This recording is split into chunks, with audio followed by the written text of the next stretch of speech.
बान्ह बन्हायब बाबा पोखरी खुनायब घन सो लगायब बीट बाँस हे।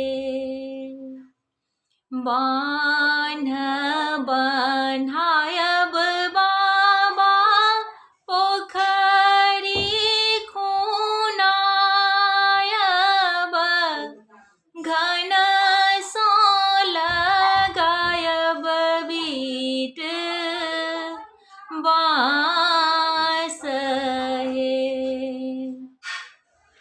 पोखरी नहायब बाबा छहरी जुड़ायब बाटही सुखायब नामी केश हे। पोखरी नहायब बाबा छहरी जुड़ायब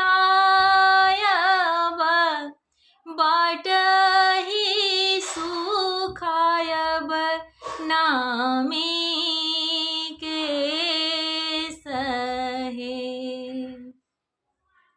अटही जे पूछल बाबा बटही जे पूछल कतेक बाबा देलखिन दहेज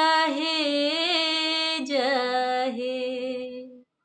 अटही जे पूछल बाबा बटही जे पूछल कतेक बाबा देलखिन दहेज हे। 9 बोजे गैया 9 बो महिषिया 9 बो बरद धेनु गाई हे।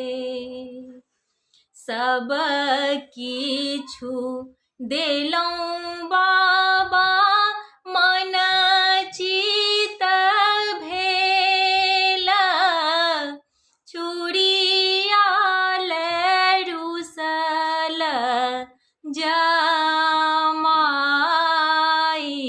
हे।